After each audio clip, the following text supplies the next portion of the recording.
You're listening to CounterClockWise, a podcast brought to you by us. Still, because we still don't have advertisers yet. That Bohemian Rhapsody across the table from me is my favorite brother, Brandon Wise. How are you, buddy? That's me. I'm doing pretty well. Good? Yeah. Rough week at work, but it's normal. But yeah, that's like every week. Other than work, it's pretty good. Having a good time. Okay. It's been a while since we recorded, so. Yeah. So now we're back up on it. Yeah, gotta get back in the groove, and I'm feeling good. Back in the New York groove. Back in a podcasting groove. You took, a long time to get here today, but you know what? You're here now, so that's okay. Well, you should come to expect that. I Whatever did. time I tell you, add a couple hours. I did, but it was more of the anticipation. I was just like really looking forward to it. That's what I like to do. I like to give you a couple hours to savor it. Yeah, you like to keep people waiting. Really build up the tension there. Slightly annoying, but I get it. All right, I am Tyler Wise, and up next, Boy, the way Glenn Miller played. Songs that made the hit parade. Sitcom Moms, coming up in about 23 seconds.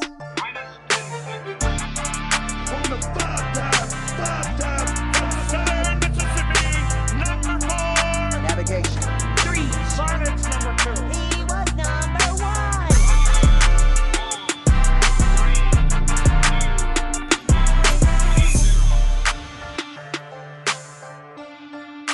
I guess growing up, especially, but even more later, sitcoms were a pretty big part of our life, especially our childhood. They're the lifeblood of your childhood, for sure. Yeah, for sure. But like specifically, our childhood growing up, we were always watching sitcoms. Literally, our whole video library basically was sitcoms. Yeah, I would say 95% of the time. I was thinking about this earlier.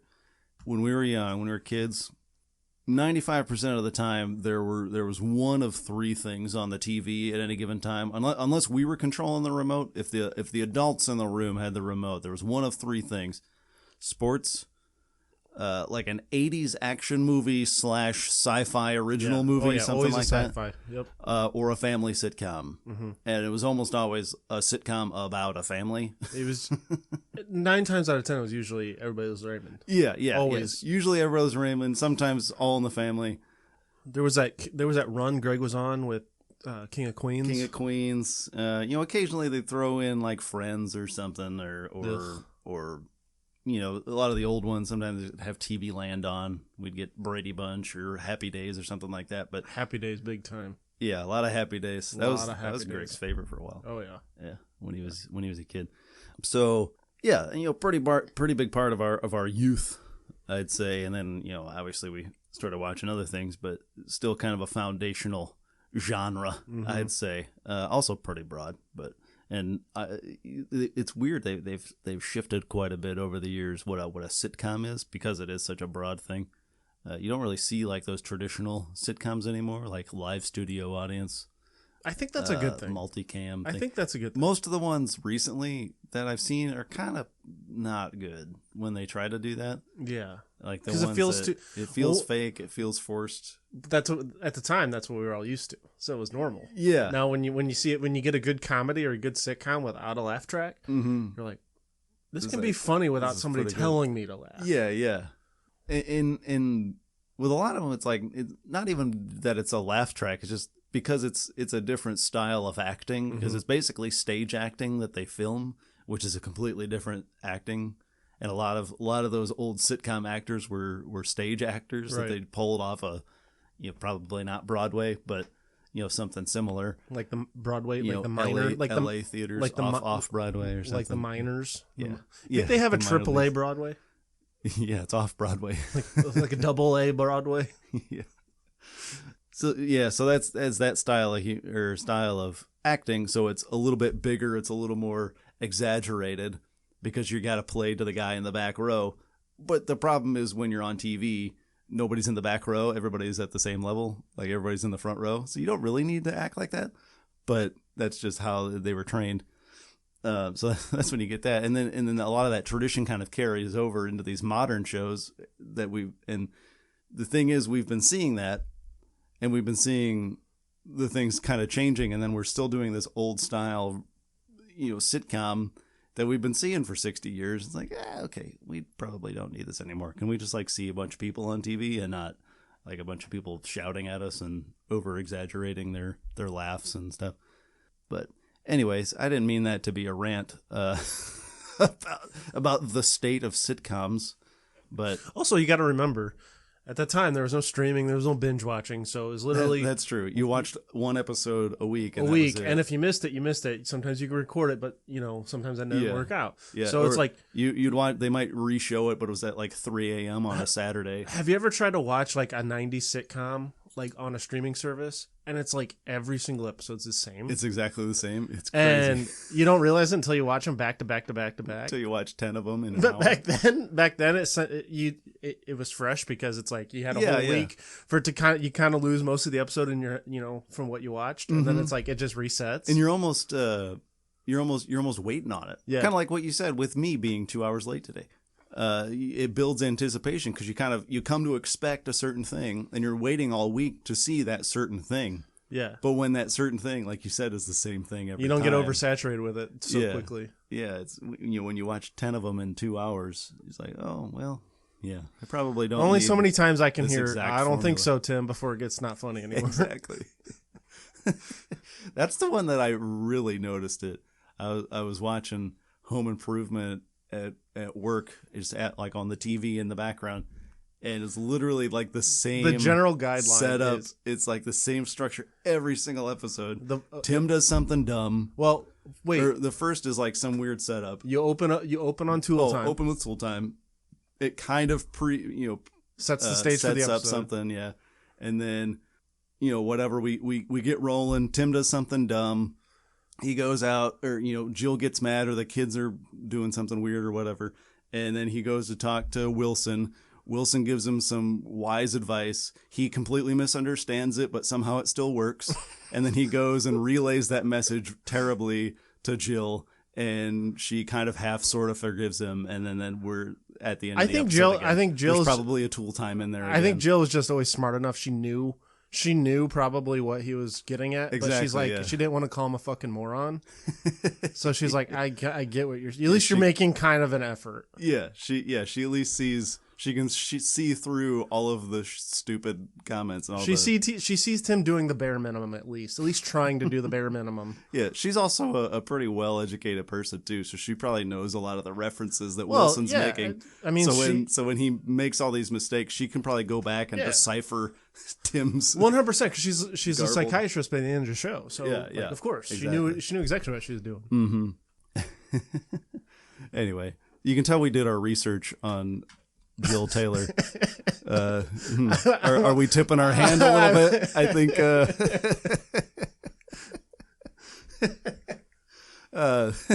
Okay. Well, I don't know if the opening montage or the opening song was any indication of what's in the.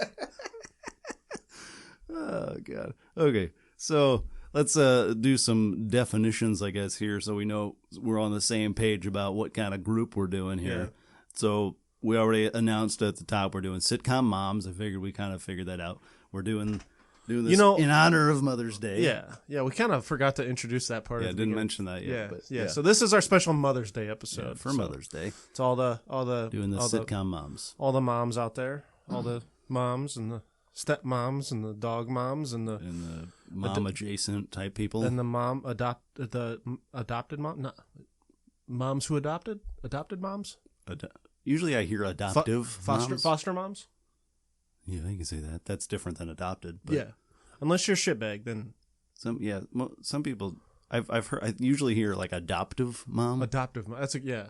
Okay. But I feel like most of those people just say mom. Yeah. They don't say this is my adoptive mom. Even all the animal mothers. Yeah, the animal moms out there. Yeah. Kita's mom. You got an ant farm in the corner. Your mom. Yeah. Go for it. Yeah. And all the people that maybe. I don't know. Some people like to think of you as a mother figure or something adjacent to a mother. Celebrate you too. A lot of folks out there. If you're the oldest sister of a household and you're basically your sibling's mother, happy Mother's Day to you. There you go. Single dad. Hey, this is your day too. If you decide to celebrate that, if your kids like that, go for it. Anyway, on to the fun stuff here. Sitcom Moms. everybody loves a sitcom, right? At least one. I mean, unless you're like living under a rock or something. You have to like at least one. There's at least one sitcom out there that you like.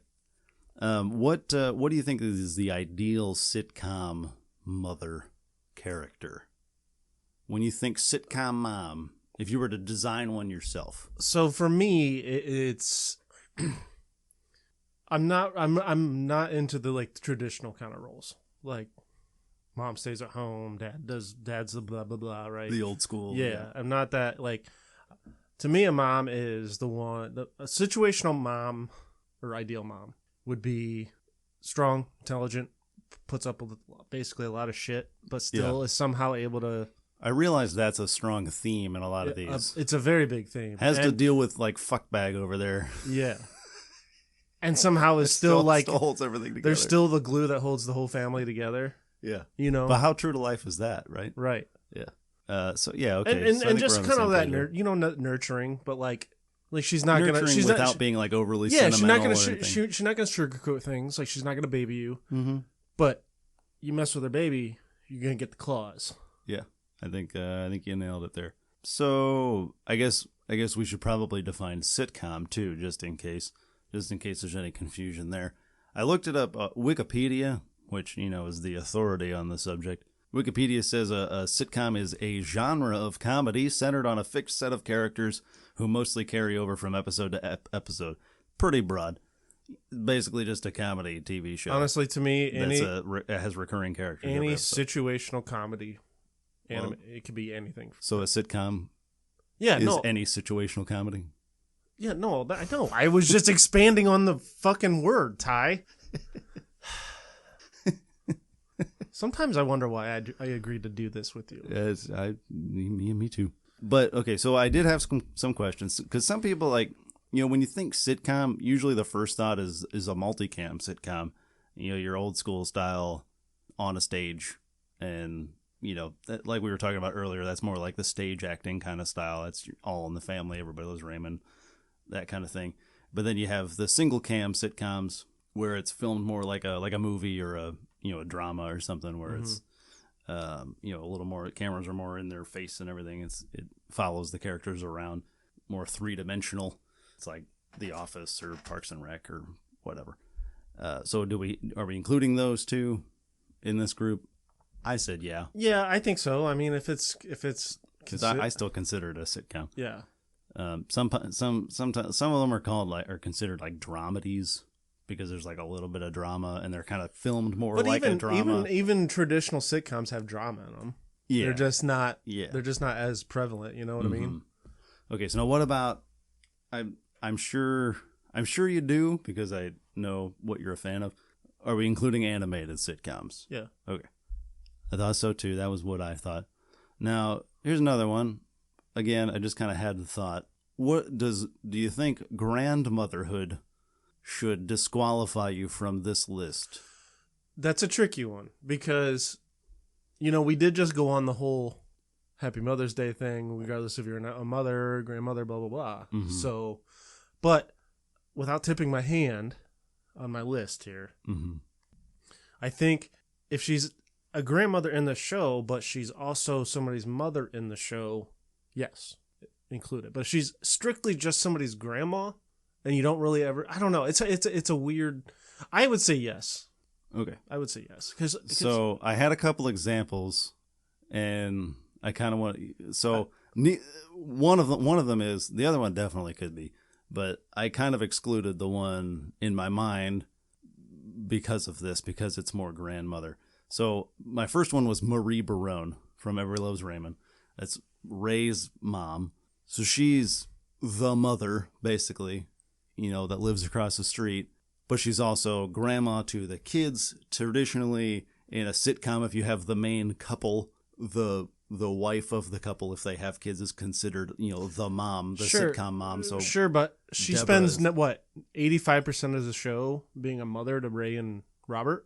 Yeah, that's true. So I would say yes. Okay. All right. So then the other example I had was Sophia from Golden Girls, because she's the mother of one of the main characters, but also you never see her grandkids, so she's really And I would, as far as within the show, she's hardly ever a grandmother, quote unquote, even though she definitely is. I would say yes. Okay. It was just a thought I had as I was making my list. So, we will continue. So do we want to do any topic specific criteria? The only thing I thought of really was just motheriness, however we want to kind of describe that. I would say basically what you said motheriness earlier. Or relatableness. Ooh, relatability. That's a good one. Yeah, relatability. That's the word. Welcome to CounterClockWise. Yep, words. Yep. Okay, CounterClockWise. Mm-hmm. We got it. I knew that was going to happen as soon as we came up with the title of the show. Yeah, I screwed it up instantly. Yeah. Okay, so I'm thinking. So relative. What did I say? Relativity. No, I definitely spelled that wrong. Relatability. Oh, is yeah. what you said. Yeah. Relatability. I already forgot what I said. Relatability. Jesus, I can't spell. Okay, so relatability, and then I said motherliness or motheriness. I guess motherliness is the actual word. I just created a word that's basically I like motheriness better. Motheriness. Yep. So basically what you described earlier when you said the ideal sitcom mom. Not so much like the strength and stuff, but just kind of like the care and compassion that they bring to the character. Basically, because I feel like strength and intelligence, a lot of that goes into what we already kind of cover. I don't know. Basically, if she reminds me of our mother, it's like home run. Nailed it. Okay. And we already talked. I think are we doing five inductees for this? I think class? 5 is good. We can't go any higher than 5, even if we have a lot of nominees. I don't think 5. This is the Hall of Fame, not Hall of Very Good. Hall of Very Goods. This is going to be probably our toughest one, our toughest debate. It might be. I'm interested to see what you have, because our taste with shows is very different. It is. As far as but I think we have a lot in common. Yeah, I know we have a lot in common. I just think I prefer, my top level shows are probably a lot different than your top level. All right, so I guess I will just roll into mine. So I have, how many did you end up coming up with? Nominees? He's counting. 14. Oh, that's what I had. Yeah, I thought I had less, but I have 14 as well. Yeah, it was funny. When we decided to do this episode, at first I was like, oh, okay, yeah, maybe we could have some good, some good content there or whatever. I bet I could come up with a good list. 5 minutes after I got off the phone with you, I had 10 of them. Yeah. I just blasted them out. Oh, there's another one. Oh, another one. So I love all. And then I had to Google it just because it's I know I'm forgetting some that I shouldn't be forgetting, and then I was like, oh yeah, I forgot about her. I held back on Googling this time. I did them all from memory. Well, that's what I did. I got 11 of them, and I'm I know there's 1 or 2. I'm forgetting for some reason. I can't. I was gonna look it up, do the same thing. So I'm sure I probably forgot a couple of favorites, but I was like, you know what? I'm just gonna go by memory this time because I figured you might surprise me with a couple. So I figured. If I look them up beforehand, I won't be surprised by anything. Okay, so first off, honestly, it's kind of a surprise pick. I surprised even myself when I came to this conclusion. I think my top pick is Peggy Hill. Top pick? Them are... Well, don't say it's fighting words because I'm not even sure of it. Okay. There's some other ones that are pretty top. You could easily talk me into it. This isn't a hard number one. It was the first one that came to mind, and some of the things I thought I was man, I really do like the character. But anyway, so Peggy Hill, we'll discuss later. We have Edith Bunker. I did my my screechy impression earlier. I practiced that earlier today. It was just as terrible. It was just as bad. My dogs were giving me the old crooked head look. Okay, so and then the third one I have is Florida Evans from Good Times. It's a good Flo. We have Marion Cunningham, Jill Taylor from Cunningham from Happy Days. For those who don't know, Jill Taylor, Patricia Richardson from Home Improvement. Have you seen what she looks like lately? She looks exactly the same, but just with white hair. White hair. Yeah. Angela Bauer from Who's the Boss? I knew that. I knew she would be on your list. Man, I don't even like that show all that much, but I think she's a good character. Anyway, Moving on. So those are like the hard, like solid ones for sure. That we're gonna have to fight about. Some of these other ones I'm still high on, but not quite as high as the other ones. So I got Sophia Petrillo, I mentioned earlier, from The Golden Girls. Claire Huxtable from The Cosby Show. I'm getting some nods over from the other side of the table. So far, so good on these. Louise Jefferson.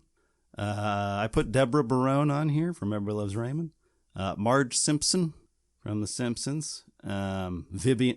Vivian Banks from Fresh Prince of Bel-Air. Carol Brady, classic. And Kitty Foreman from That 70s Show. So that's my 14. That's all she wrote, guys. Thanks for listening. Did we have it all? Did you have all 14 of those? Not all of them, but you had quite a bit of them. Oh wow. There's a couple you'll be like, oh yeah, but okay. Again, our styles are a little bit different. Like you have a lot of the older shows. Yeah, that's what I was thinking. Yeah, I figured so I'd have more of the old stuff. I have some modern stuff, like when we were talking about modern sitcoms without the laugh tracks. Mm-hmm. So, all right, I'll go over the repeats first. Okay. I too have Peggy Hill. I put Deborah / Marie Barone. I'm considering them as one. You count them, but I thought about doing that since it's the same show. Yes, I'm counting them as one. I have Edith Bunker. I mean, solid. She's perfect. She's just perfect. Jill Taylor, Home Improvement, Sophia Petrillo, Golden Girls, obviously. Carol Brady, that could be the, argument could be made for the undisputed GOAT of moms right there. I also have Claire Huxtable and Kitty Foreman. Those are my repeats. Okay. In no particular order, of course. There were quite a few in there that you didn't have. Yeah. There's more than I thought. Yeah, but like I said, you have a lot of the older shows. And I only did not include them because 3, 4, 5. I got 6 of them that you didn't have. All right. So I didn't put Marge in mine. I actually debated that one. That was one of the first ones I had, but I debated. But I did go the animator route for my next one, and that's Ms. Linda Belcher. I think she is such a great mom. How did I miss that one? I'm surprised because you're a big Bob's Burgers guy. I am, man. I'm very surprised you didn't get that one. Yeah, I completely forgot about her. Then I went with Peggy Bundy from Married with Children. Okay. I considered Peggy. And then I'm surprised you didn't include this one. Caroline Ingalls from I almost said Fresh Prince from Little House on the Prairie. I'm really surprised. Mom's gonna be disappointed you didn't put her in there. I do not like that show. I don't either, but I'm trying to be unbiased here. Yeah, that's just why I didn't think of it. Okay. So my more modern route, I went with Lucille Bluth from Arrested Development. Okay. And these two kind of go together because they're kind of the same character but different shows. Moira Rose from Schitt's Creek. Ooh, that's a good one. Yeah. That's a good one. Fantastic.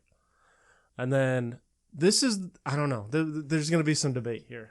I'm going to have to probably compromise on this one, but it could go down as one of my favorite sitcom moms of all time. And that's Amy Matthews from Boy Meets World. That's a good one too. I would have never thought of that, but because she's a good character. I always thought she was most like our mother. That's her name, Amy? Yeah. Huh. Cool. Yeah. Did you want to elaborate on that? No, I was just want to bring it up. Yeah, later? we'll bring it up in the debate, but yeah, I just wanted to add that. She was always like what I considered our mom to be.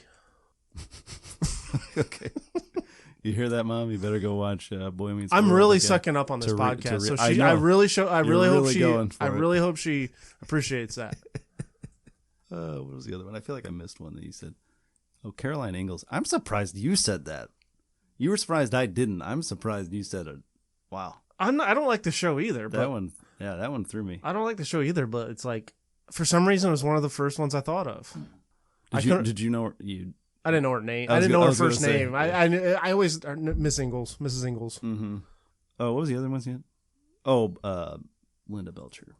Yeah, that one. I'm very, very. That one shocks me. I'm kicking myself on that. That one shocks me. You don't have that one. That's it bothers me that I didn't. It bothers me. It's not even my list. I have to go apologize to Linda. I don't know where to find her. Okay, cool. I think we got a good list. We will be back shortly. We will take a minute and we're going to take a couple of second break here, and we'll come back and we'll duke it out over Sitcom Moms. Over Linda Belcher. Over how much we love our moms the best.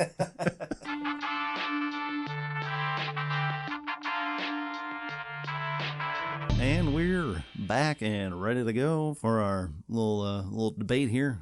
Battle it out. See which of these mamas is the top mama of the mamas. Of all the mamas in Mama Land, you're one of them. So yeah, we decided 5, right? 5 top. We're doing the 5 best moms, sitcom moms, and inducting them into our Alzheimer's Club. This is gonna be hard, man. This is gonna be this is gonna be our toughest one yet. Yeah, most of the other ones I feel like we had. If we were picking 5, like 3 or 4 of them we agreed on. I think we're gonna have 1 or 2 that we agree on. Yeah, this one's gonna be a challenge. Do you have any that you're like absolutely for sure if they don't make the list, I'm quitting? Carol Brady. Really? She set the stage for Sitcom Moms, dude. Yeah. Maybe not set the stage, but when you think Sitcom Mom, she's the first person you think of. I don't know. Dude, I can't believe this. Maybe. Right away, we're arguing over Mrs. Brady? Mrs. Brady! Okay, you might be able to convince me of that one. I don't know, though. I don't need to convince you. That should just already convince yourself. I don't know. If we're fighting over a Carol Brady, oh, God, this is going to take 3 hours. There are so many better candidates. I don't really think Carol Brady's that great of a character. Give me one trait of Carol Brady.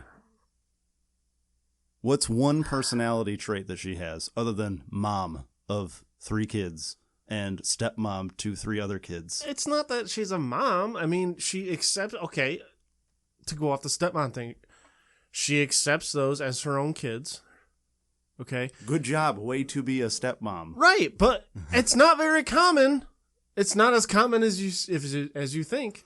I don't know that should be our it's not my only point. You just continue. I'm trying. Man. Continue. Okay.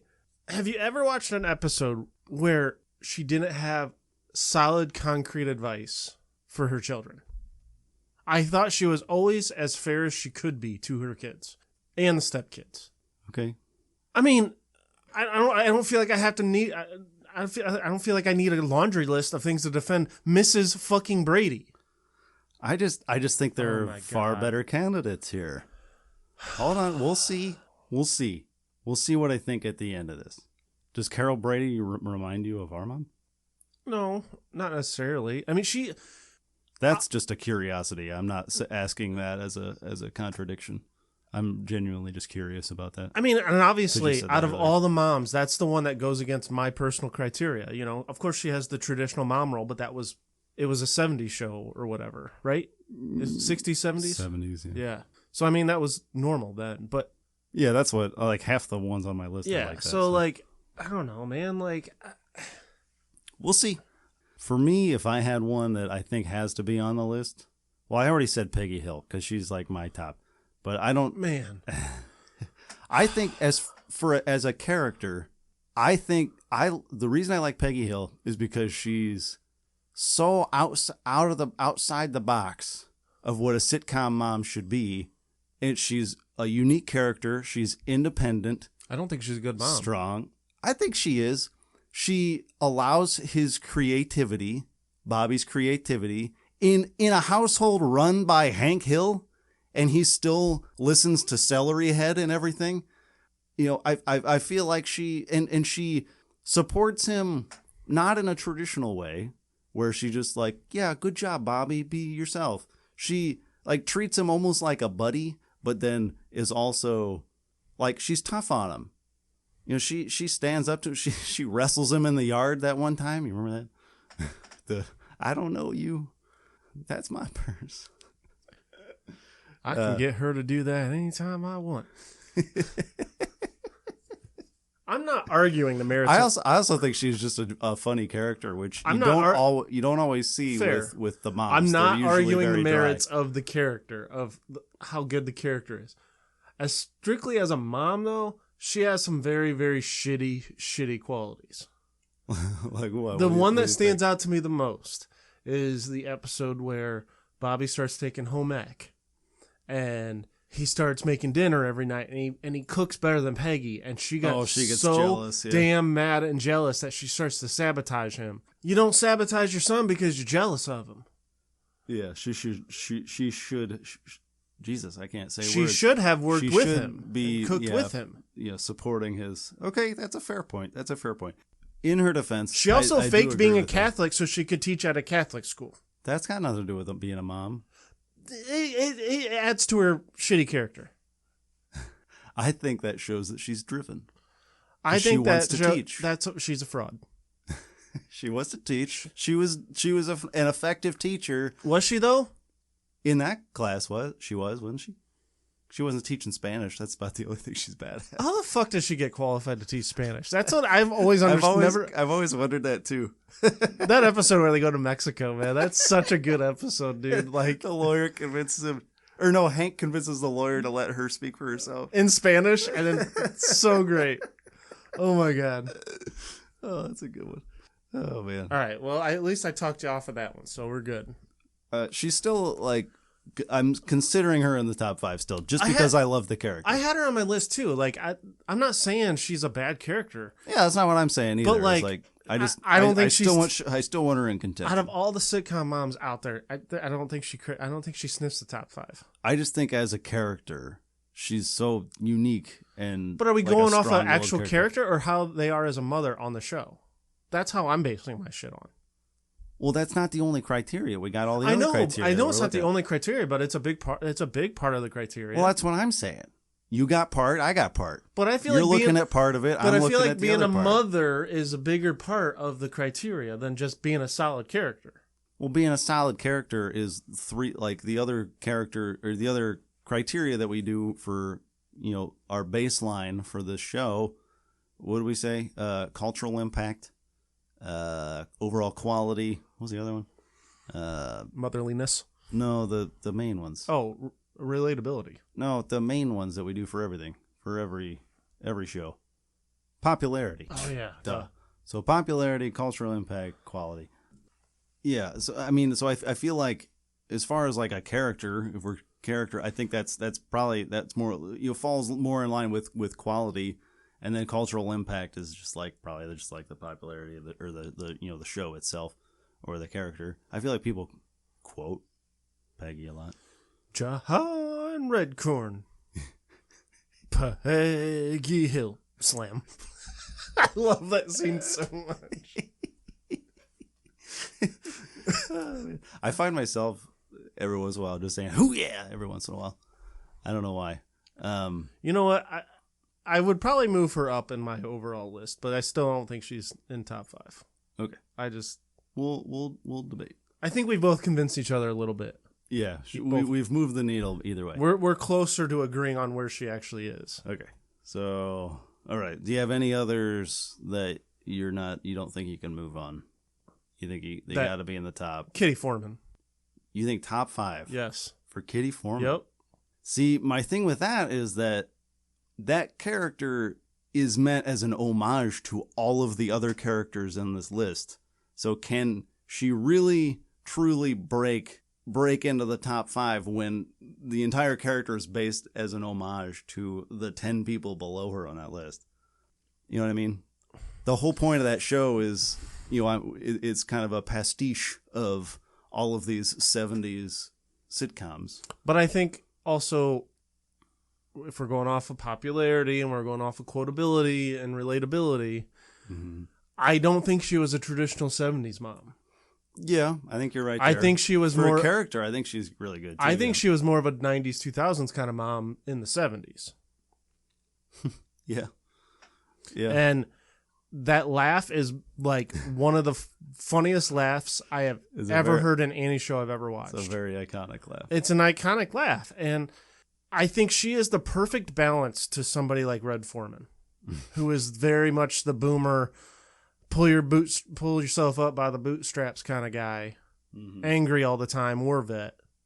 And she is just a bubbly, like nothing bothers her, always there to hold the family together, loves everybody unconditionally. She's basically Edith Bunker, but not as dumb, frankly. Essentially. I could listen to the argument of Edith over Kitty in the top 5 because Edith came before Kitty. I would listen to that argument. I don't know if you would consider Edith top 5 though. I might. Might? That was going to be the next one I said is like a no-brainer. Yeah, no, I'd be open to that. No, there's just so many, dude. There's just so many on my list, man. I wish I wouldn't have thought of so many moms. I know. Look, I know this one's not gonna. I know we'll probably not agree on this one in top 5, just because you didn't have this on your list. But to me, Amy Matthews is on my top 5. That's a good one. I was gonna say I think that's my Stephen Kwan out of left field award because I never would have thought of Boy Meets World. That was one of my favorite shows, man. Growing up. Yeah, it was a good. I remember watching it when we were younger, and I really liked it. And I do remember really liking her as a mom. I just for whatever reason I never would have thought of it. You thought I was like, yeah, that's it was a really good character. I really think about how relatable that show was. Mm-hmm. The mom and dad were basically like our parents, right? Yeah, more so mom, right? Yeah. It's not. Then this isn't a shot at anything or whatever. This isn't whatever. But like, it was so relatable in that Corey and Eric, older brother, younger brother, they were relatable because that was kind of us, right? They had Sean, which is the troubled best friend. Yeah. I had a troubled best friend in Dylan. Yeah. At that time. Mm-hmm. So like, it was just such a relatable TV show. It felt like real life at times. Yeah. Yeah. It probably had more of an impact on you. You were closer to the ages. That was of the right kids. In my wheelhouse. Yeah, I was a little bit younger, but still and I watched reruns later obviously too, so it was a little more for me later, but yeah, it was definitely more in your wheelhouse. Man, this is tough. This is so tough. That's a good nominee. I don't think quite top 5, but I think you're right. I'm glad you said it. I think you're right. I think you're right only because she was a good mom on the show, but if you really think about it, we're looking at our other in a broad spectrum. Criteria. Do you remember? Was there any memorable moment she had?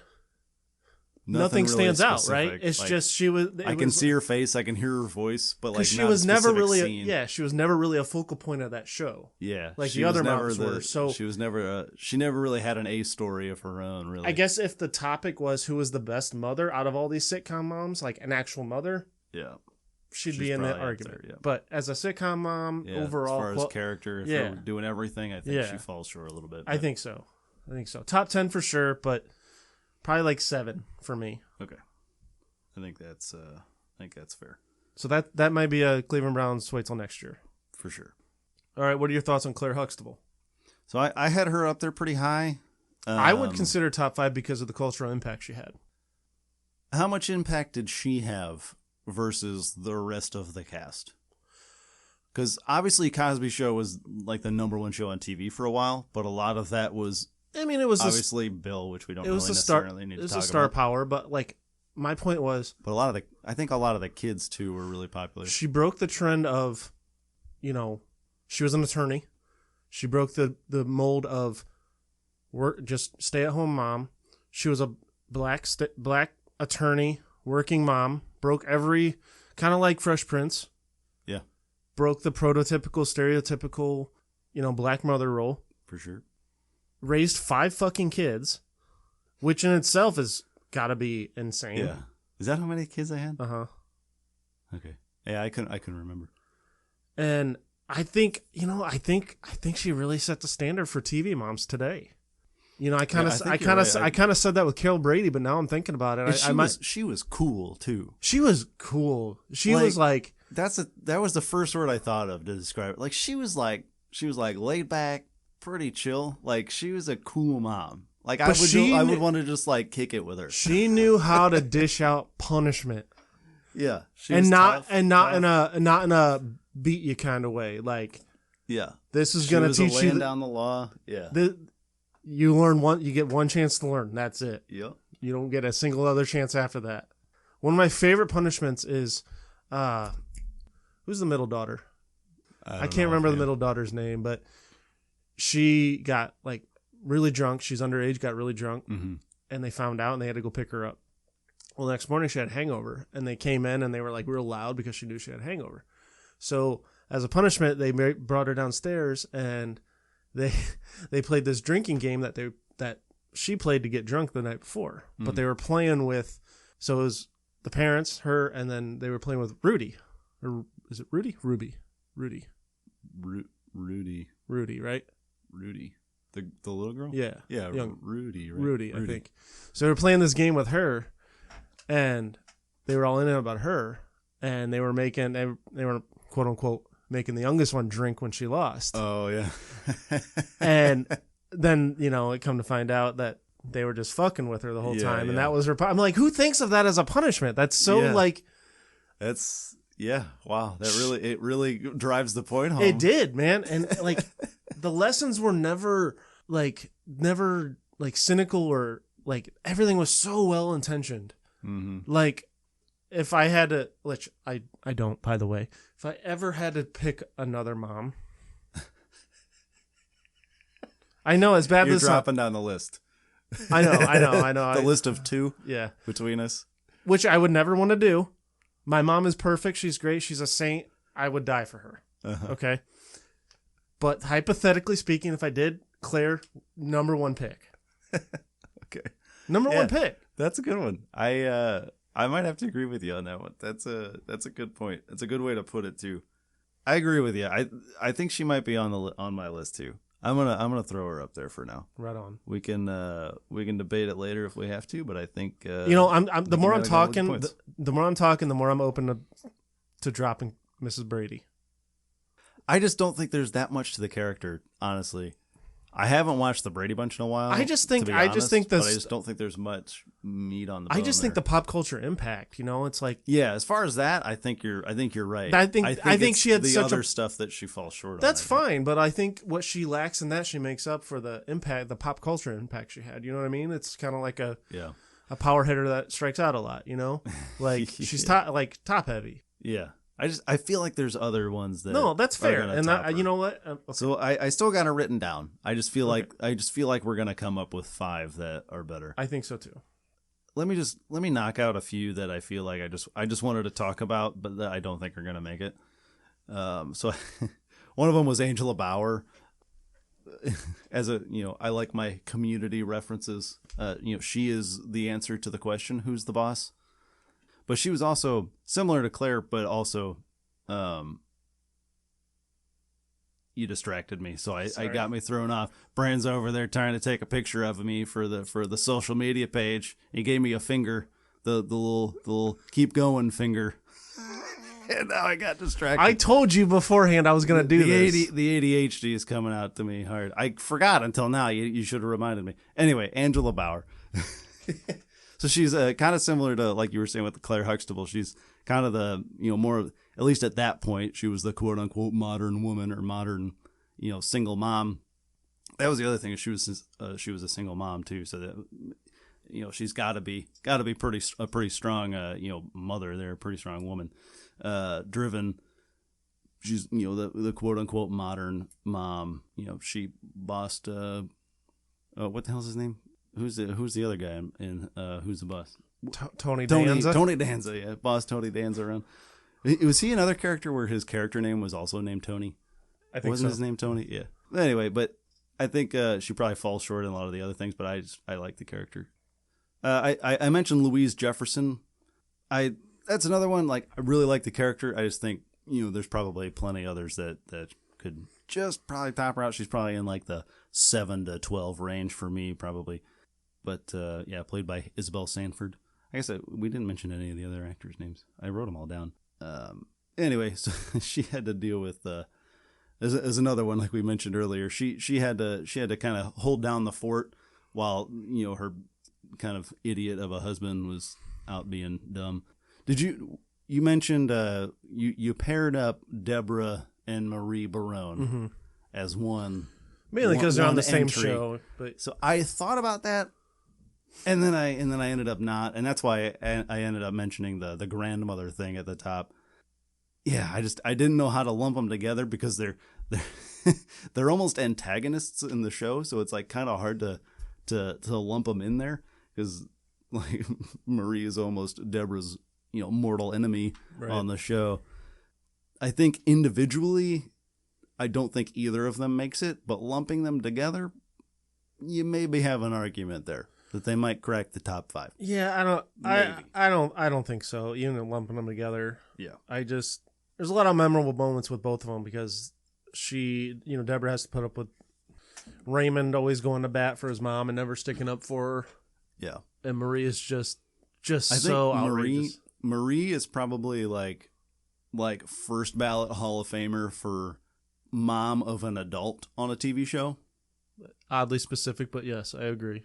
Like, yeah, obviously there's not very many of those, but because Sophia Petrillo will be another one. Yeah, Sophia is another one. Most of these are moms of children, or at least like older kids, at least. And, some of them have adult children, but it's like kids that are still in the house or something like that. But with Marie, the whole point is that like he's like a middle-aged guy, and she still treats him like he's 12.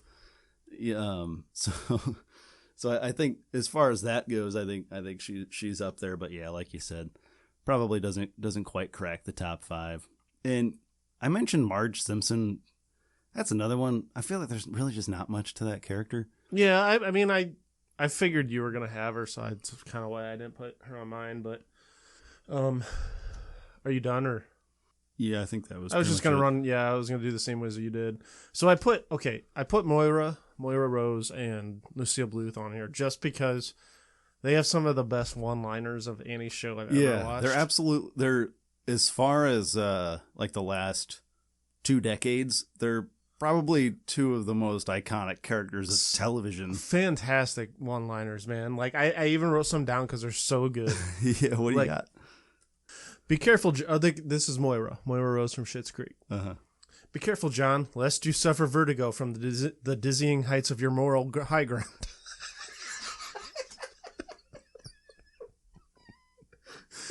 And the best part with Moira is her accent, the delivery, oh my God. That voice, David. Yeah.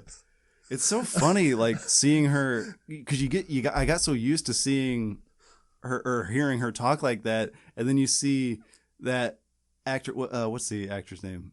It's escaping I'm so me. bad at remembering all these names. But you see her like in real life, and she doesn't talk like that at all, and you're like, oh my God, I forgot she talks like a normal person. Yeah, she's the mom in Home Alone. Yeah. Another one. Is she the mom in Home Alone? Yeah, I'm pretty sure. Right? No, is it? Yes.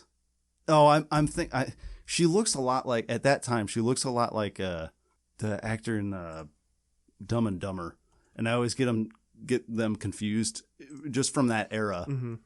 I don't think she really went on to do much else, but it's just like at that era they looked very, very similar because they both have like that really bright red hair.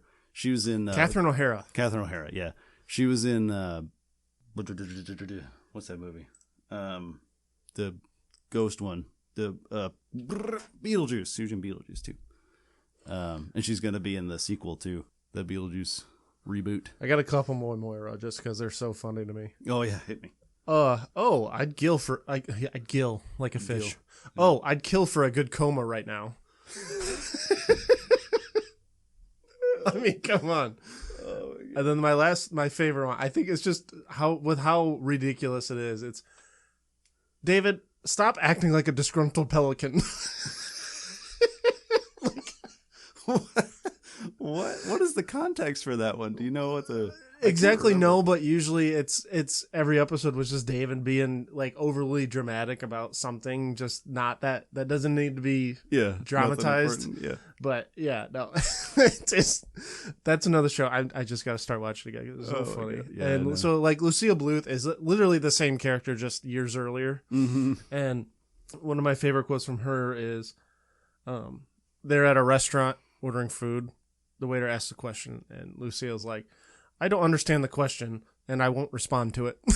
Just straightforward, just... And then probably the best one, the biggest laugh I ever got in the show. So, Nykel, his name is Nykel, but he gets a call from his mom. He runs back to the house, and he's like, what is the matter of life and death? Because she called him saying, come to the house, it's a matter of life and death. So he gets back to the house, he's like, what is the matter of life and death? And Lucille's like, Buster, the youngest son, Buster's jaw clicks when he eats. Literally made him leave work because the youngest son, she's the mom. Why are you bringing him back? Oh, yeah. That's so good.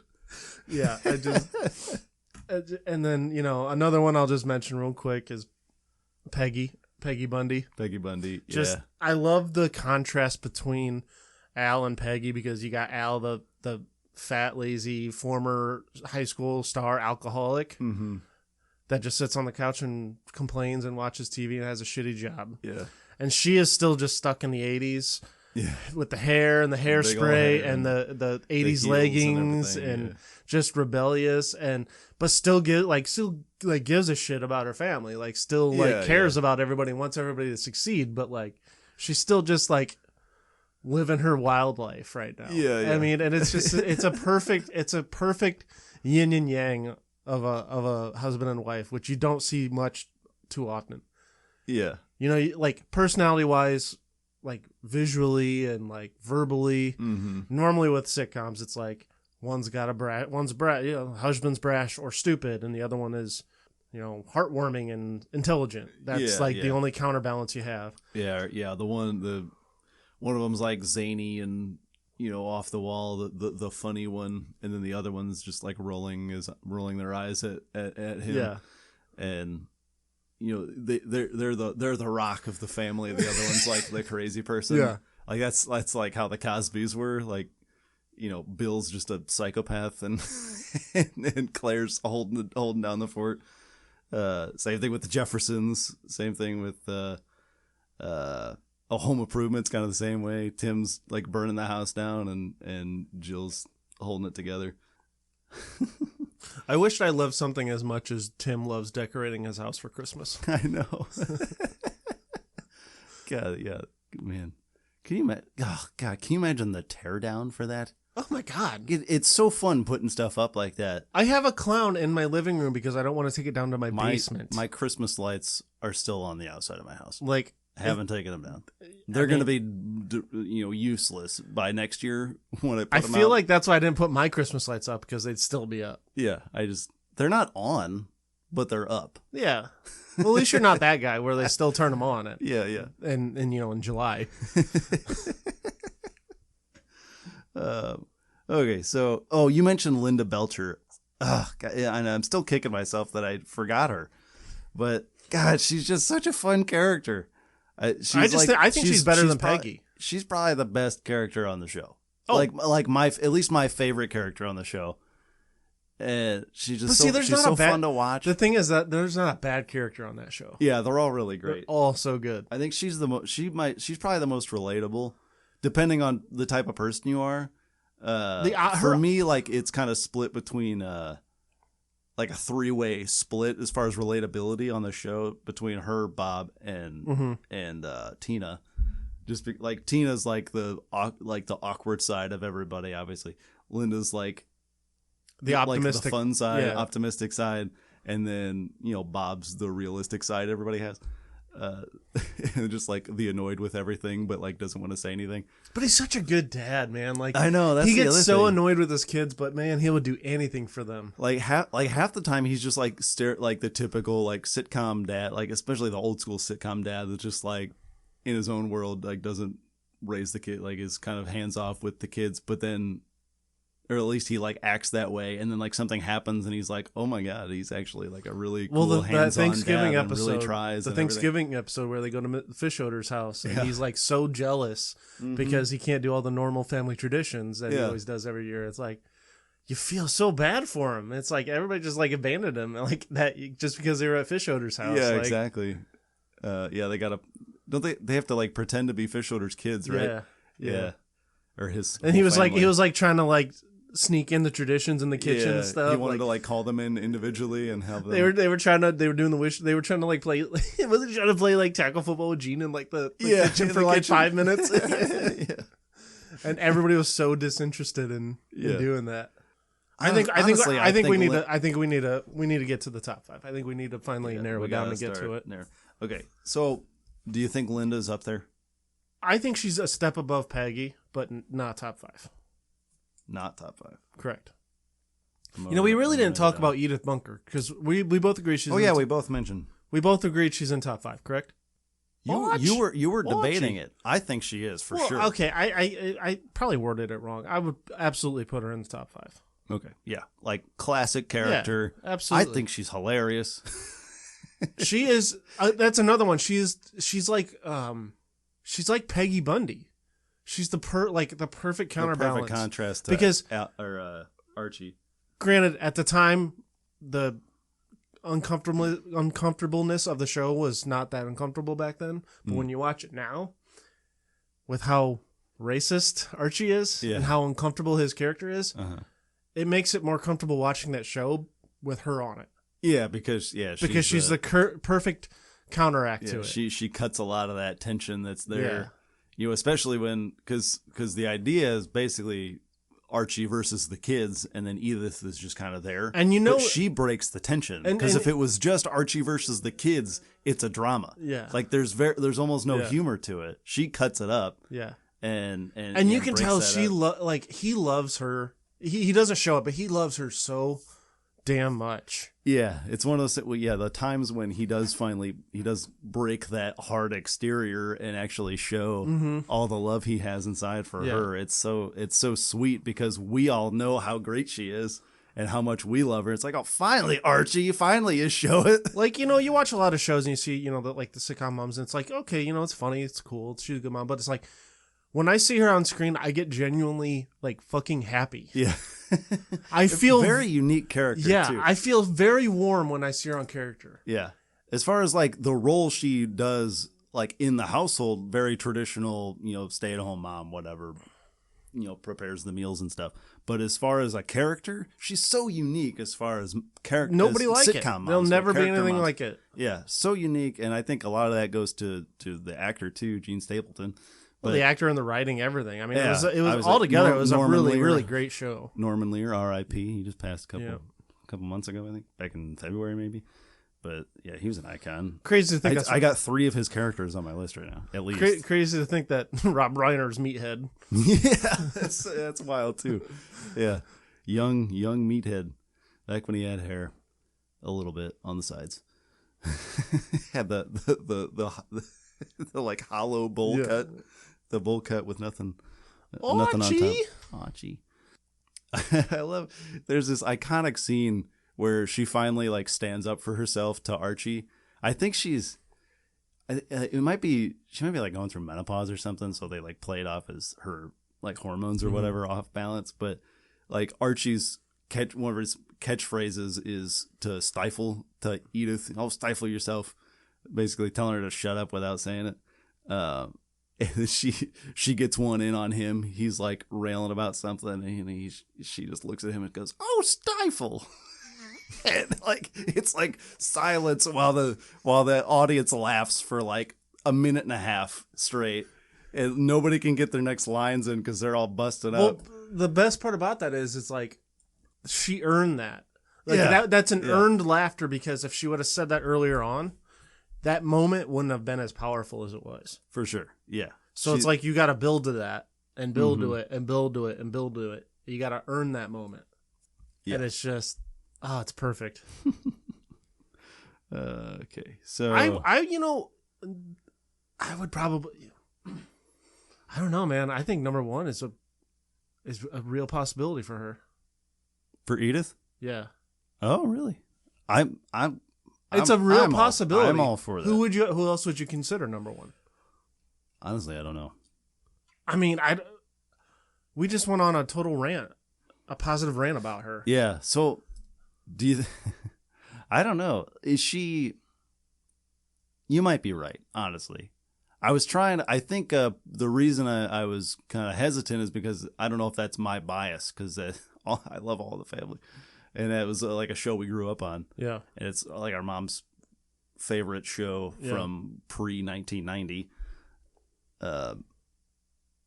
So obviously we have a closer attachment to than maybe some other people, or probably more than most. So I don't know if that was my bias going, but I think honestly I think you might be right. She might be the top. I just don't see anybody else who can touch her. Like, but that's Anyway, we're really not here to rank them all individually anyway. So we know she's up there.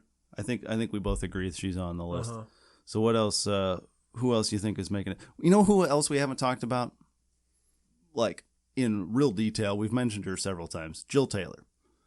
Home Improvement. I was about to bring her up. Because I was the next. You think she's top 5? Yes, I think so too. 100%. I'm glad you agree. Because, like I said, anybody gonna put up with Tim the Toolman Taylor's bullshit day after day after day, and just be like, let it roll off because she knows she's the far superior human, but she knows not to let Tim know that she knows that. If that makes sense, because she knows it'll just shatter his ego. Yeah, she's got to give him that kind of. That's the psychiatrist in her. She knows She knows the fucking mind games to play. Yep. And she's calculated in a good way, and she knows how to, like. She's so relatable to her boys. Yeah. Which is very weird. Not weird. That sounds bad. Mm-hmm. It's different because she's not a boy. Yeah, it's not common. The fact that she can relate to them. She's a generation apart and a different gender. Right. And she, the weed episode where they find weed and it's Brad's. Yeah. Tim wanted to go scorched earth. Typical dad. Go scorched earth. Yeah. She was like, no, I'm going to relate to him from when I was his age and I got caught with weed. Yeah. And it was so powerful. That scene was so powerful. And Tim wouldn't want to do it. And he got, all worried he was going to think his mom's a pothead or whatever. And it's like, you don't see the bigger picture in anything, Tim. Go build a tree. Go build a tree? Yes.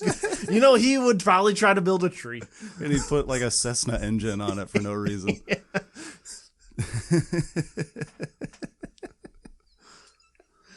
Oh, man. He'd pull the motor out of a like 69 Chevy, put that on the tree for some reason, so it can move, so the arms can move mechanically. So he can put different. And then it immediately catches on fire when he turns it on. Because he wants to be able to shade the whole yard within a day. Oh yeah, so it moves with the sun. Yeah, that's exactly right. That's exactly what he would do.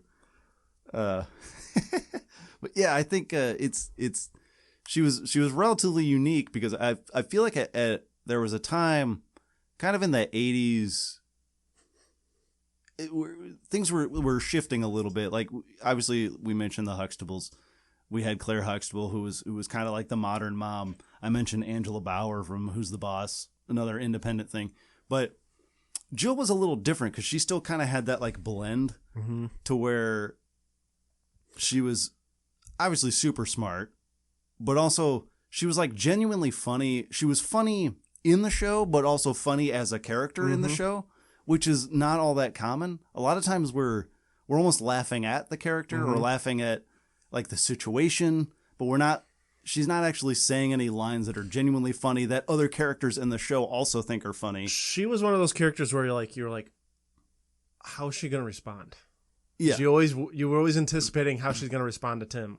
Yeah, because you know it was going to be good. Yeah, because she's got like that biting wit where she can just knock him down a peg without being a total insult. I will say this: the episode arc where she has to have like that minor surgery, but it goes bad, and she ends up having to get a hysterectomy out of it, and then she goes through menopause way, way early. Yeah. And, she's hormonal and all that. And Tim, of course, this guy doesn't know how to handle it. He thought she was overreacting like Tim would think, right? Yeah. And then he finally starts to, I think he had a chat with Wilson, right? And of course. Realized that she can't help it. This is just what her body's doing. It's not her fault. And she needed milk. Or they wanted milk, so Tim went and got milk. But he came back with like literally every single milk you could buy because he wanted to make sure he got the right milk for her. Yeah.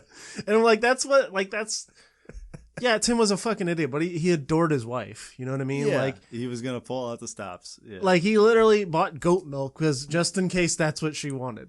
Mm-hmm. You know? Yeah. And like that was like his entire motivation for the whole show. Is like, yeah, he's like a wingnut, but everything he does, well, most of the things he does, sometimes it's ego, but most of the things he does is like trying to improve the household or make somebody's life easier. And it's a testament to her character because he still is as much of an idiot as he is.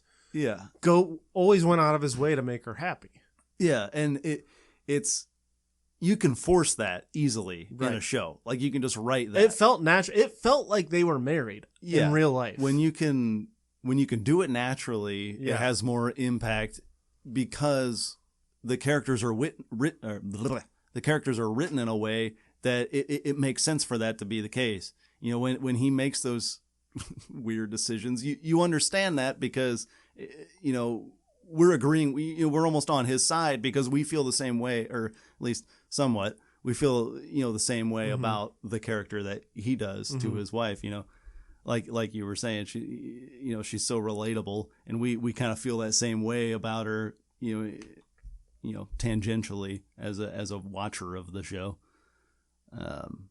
So yeah, I'm glad you agree with that. So I got her on the list too. So far, of our 5, I got as our like for sure's. I think I got Edith, Jill, and Claire Huxtable. Yes.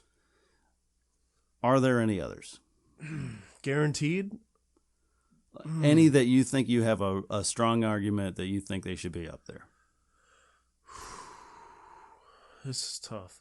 I still think Carol Brady, man. I still think. I mean, I could see 5 at worst, or at best. I mean, what about Marion Cunningham versus Carol Brady? I think character-wise, they're relatively similar. They're both kind of that old school mom. Obviously, Marion a little more older school because that show's set in the 50s, or 60s, 50s. I think it's late 50s, maybe. Maybe it bled into the 60s, but I think she's like super lovable as a character. Sweet, kind, very caring mom. Again, maybe not so much meat on the bone as far as the character goes, but she has moments where she really breaks out of that mold. There's another iconic moment where one of Fonz's trademark catchphrases, I guess, is "sit on it" when he's like trying to dismiss somebody. He's like, "Oh, sit on it." That's my Fonz impression, apparently. Just my normal voice. Sit on it. That's how Fonz talks. But anyway, so there's an episode where she's angry at Fonzie for some reason, and she flips it on him, and she says, "Oh, sit on it." And everybody like freezes and freaks out. Like, what did she just say? that came out of her mouth? Mrs. Cunningham, what happened? And then she goes on this rant and then just leaves. Like she storms out of the room. It's like, whoa, that came out of her. What happened? But it's another one where you have to have that baseline of such a really solid moment, character that when it flips, it's like, whoa. You know what? I think you got me. I think you're right. So I think as great as the Brady Bunch culturally was, I think Happy Days was better. And I think a lot of it had to do with her. I think as far as like cultural impact, I honestly think Happy Days had more legs. I would agree. Than Brady Bunch. I think Brady Bunch is like, it's one of those things that I think I have know it. I think people know of it. They maybe know like kind of the jingle of the theme song. They know kind of generally what it's about.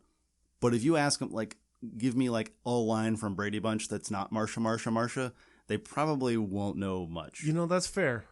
But with Happy Days, I feel like has more of a like kind of, it's infiltrated the culture. Everybody knows the Fonz.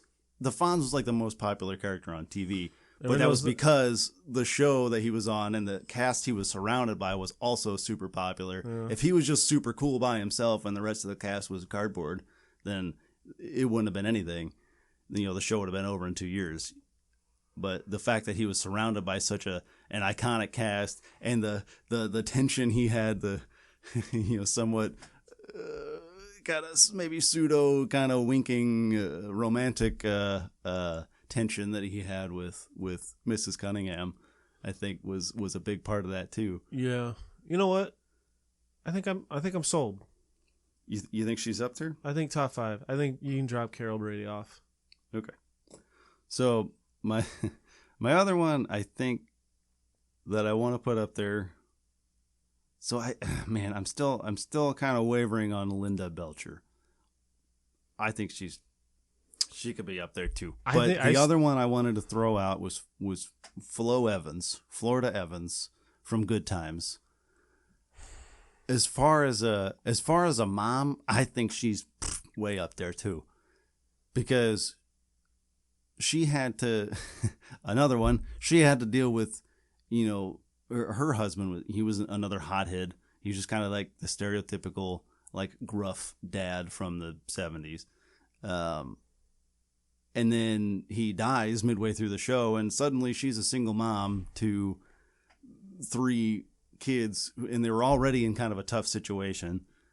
And, she has to take over the family and, raise these 3 kids. And despite dealing with, maybe not like the best husband or the best dad, as far as, he's just kind of like an angry guy.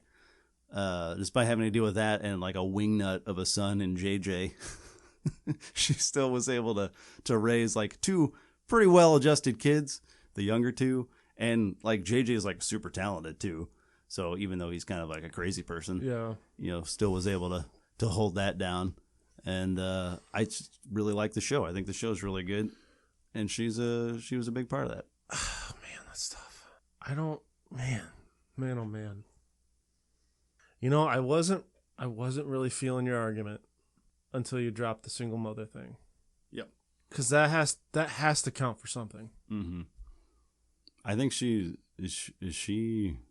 probably the top. I guess there's really only 2 that I mentioned that are single moms on this. I mean, technically, Sophia Petrillo is. Process of elimination. Yeah. Technically.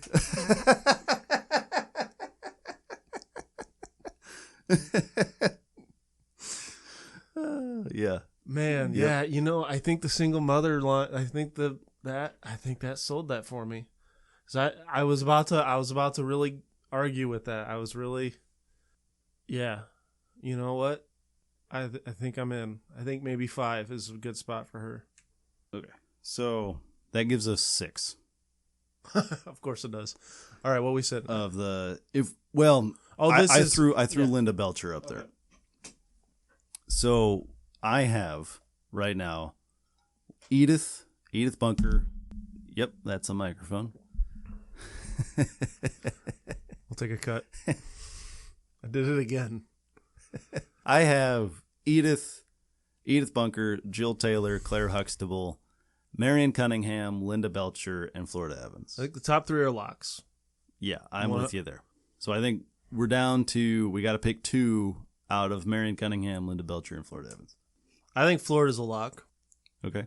I think I agree with you there. So now we're down to Marion Cunningham or Linda Belcher. Could not have 2 more unlike characters to be choosing from. Man, oh man, this is a tough one.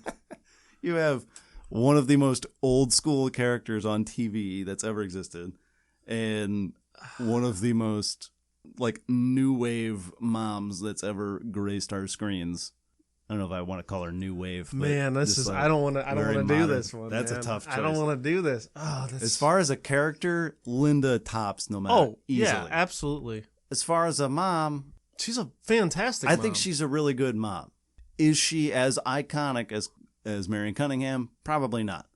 I also think Linda For a- lets the for kids a- get away with a little too much. Yeah, she's a little spacey sometimes. She's a little spacey. She's and like kind sometimes- of acts as a kid herself sometimes. and sometimes she's more of a friend, More of a buddy instead of yeah. a parent. Yeah, that's where. So she's. It's almost like kind of the reverse of a lot of other sitcoms that we've mentioned. Like she's kind of the reverse of the. Which Home is why I Improvement. like her so much, because it goes away from the norm. Because Bob kind of has to be the rock, the disciplinarian, and a good disciplinarian, not just like Bob's always the bad guy. yeah. when it's but, normally- but it's not always. It's not like the scorched earth thing that we see with a lot of dads. Like you were talking about with Home Improvement.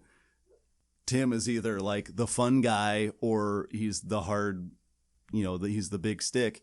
But in the other way, or in Bob's Burgers, she's the fun one that kind of is basically a buddy to the kids sometimes. So that's a little bit of a downer there, but I think I think what really does it, I think what really takes her out for me is sometimes she acts more of a friend to the kids than a parent. yeah. And they're not at that age where Yeah. they're not at friend age yet. Let's break down each criterion here. So we got relatability. Break it down. We got relatability, motherliness. Motheriness is what I said. Are we ranking like from scale wise? Yeah, we could do that. That would probably be it a little better. I was just going to say who was better in each one, but I think doing a number would probably be makes it a little better. And then what was our base category or base criteria? Popularity. Yep. Cultural impact, and then overall quality. Which I think we'll say like quality. We'll probably say like character quality, like how dimensional the character is. So I think let's start there because I think that's an easy one. I think with Linda, as far as character, like dimensionality of the character, I think she's like a 10 out of 10. Oh yeah. Marion Cunningham. In like the 4 territory. She's just kind of a very old school stay-at-home mom. Not a fault of hers, just kind of a fault of the times. Also, there's so many characters in that show. She's just like very low on the list. Popularity, they're both pretty popular. I don't think Bob's Burgers has nearly the the fan base of Happy Days though. So I think our popularity goes, I'll give Mrs. C like an 8, Linda like a 6 maybe. I don't know. I would argue the popularity is about the same, but it's just a different demographic. You think so? Yeah. I don't know that Bob's Burgers has been quite as I don't know, man. I hear as- so many people my age quote that show. Here's the other thing though. I feel like there are a lot of younger people that know Happy Days. I don't know a ton of people that are, by younger I mean like under 40. Oh, okay. I was gonna say no, they don't. Yeah, I'm not talking like Gen Z all that much, but like people our age in our kind of bracket, like millennials and down. But I don't know if there's like a ton of people 40 plus that are firing up Bob's Burgers on a weekend. So I think as far as popularity goes, they're still pretty close. I got them at like an 8 and a 6. Yeah, that's fair. So cultural impact, that's basically the same as what we just said. But I think, I guess specifically for the character, Linda's quoted very much. She's very quotable, and I think she's super relatable too as a person, as a character. So I'm going to I think Marion Cunningham's probably waning. Also, she's like the 8th character on that show. Linda's like the first one you think of. So I'm gonna give them both like a 7. I'm gonna give them maybe like an 8. If that works for you. And then we got motheriness. I think Mrs. C's up there. She's probably got like an 8.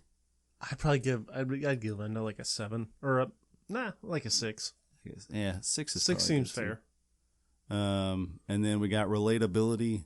I think Linda's pretty high for young people.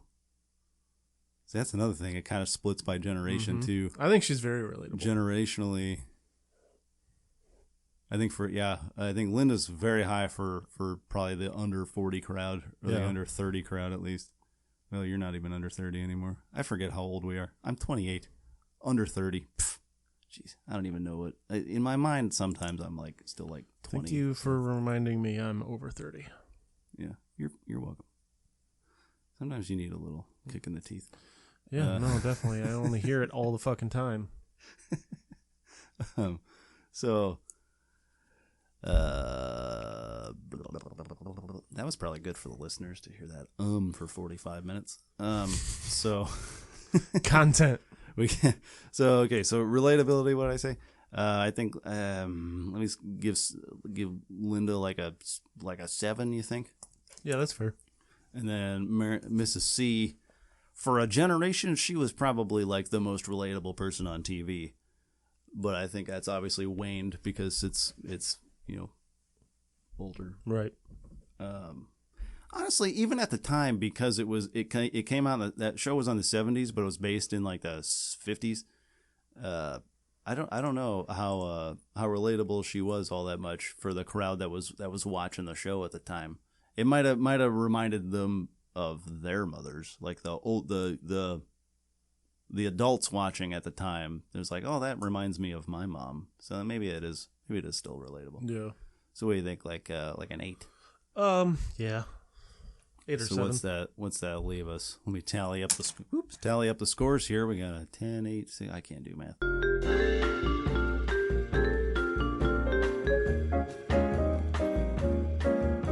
With a score of 40-36, we got Linda Belcher in the lead. That's kind of what I was thinking. I was starting to lean a little bit towards Linda. Yeah, I think I might have been I think the only thing that was kind of sticking, I think, was like kind of the time thing. Yeah. Because she's in the past, so it kind of feels like she's got a little more gravitas there. Mm-hmm. But we agreed when we started this podcast that we're going to ignore that. We're ignoring time as a factor. Yeah. We're going to put some of the modern people up there if they fit the criteria. And time on the board, time served is not one of the criteria. So I think, what you think, Linda? We good with that? I'm good with Linda. We happy with that? I was leaning towards her. Our final list. Yep. Edith Bunker, All in the Family. Jill Taylor from Home Improvement. Claire Huxtable from The Cosby Show. I always wonder, why was that show called The Cosby Show when their names are the Huxtables? Anyway, then we got Linda Belcher and Florida Evans, rounding out the top 5. Also in no particular order. I think I would flip-flop. We're not ranking them. Remember, it's just a 5. We're just doing 5. There's no order. Oh, that's right. We agreed that Edith was 1, but that's just because we really love Edith. Okay, that's right, yeah. The rest of them, not necessarily in an order. Yeah. They're all just there. They're in the top 5. Undisputed. It's like a Hall of Fame class. Undisputed GOAT Hall of Fame mom, number 1, Edith. Yes. For sure. It's weird. I did not think that was going to be the case, but we convinced each other, I think. I think we did. I think that's a solid list. I'm happy with it. Did you have a good kind of bad Roadhouse Award candidate here? It's funny. You were like making the case. I don't think Peggy Bundy is a good mom at all. I think that's kind of the point of the show, is that they're kind of terrible parents. And I'm not saying she's are all fucked up. I'm not saying she's like the perfect mom. I'm not saying like she's a role model by any means. Like, of course, like I said, she's rebellious and shit, but like, she still loves her family. She still loves her kids. She's loving, but I think she generally wants what's best for them. She's also maybe doesn't have the skills to get it there. That, and I think if her husband wasn't such a POS, that's true. She got a lot to deal with. Like, I think that's her way of dealing with her husband being so worthless. Yeah. And useless. Yeah, he's terrible. Any other honorable mentions you want to? We didn't really talk about Vivian Banks from Fresh Prince. Yeah, I think that's a good honorable mention. She was definitely an honorable mention for me. She kept the household together despite her physical appearance changing entirely halfway through the show. That's pretty tough to deal with. Hey, if anybody can pull it off, it's her. Yeah, I can't wait till we do Sitcom Dads. Yeah, no, that's gonna be a fun one. We kind of tipped our hand a little bit on this one. with a lot of them. But anyway, so yeah, I think that's good. A lot of Cleveland Browns. Maybe next year's in there. Definitely But, Amy Matthews. Yeah, for sure. Carol Brady just missed the cut. Just missed the cut. You know what? Marion, It was a solid outing. Marion Cunningham too. Yeah. To be honest, that's A lot of good ones kind got of a left tough out. one. There's just so many good ones. Yeah. That's tough. All right, let's wrap this shit up. And that's our show. We hope you loved it as much as Tim Taylor loves decorating his house for Christmas. And you can pay that love forward by sharing this podcast with friends, family, moms, stepmoms, moms-in-law, mom-adjacent loved ones, sitcom aficionados in your life, all sorts of people. You can find us on Apple, Spotify, or wherever you get your podcast. So don't forget to like us on your platform of choice and subscribe so you never miss a new episode. You can like us on Facebook and follow us at CCWisePod on Instagram, Threads, TikTok, and X, formerly Twitter. You can follow me on just about everything at Tyler_W. Where can the fandom out there find you on the internet? You can find me on Twitter at BWise23 and TikTok at NotTheFakeBrandonWise. So join us in 2 weeks for more CounterClockwise, and to all the moms out there, Happy Mother's Day.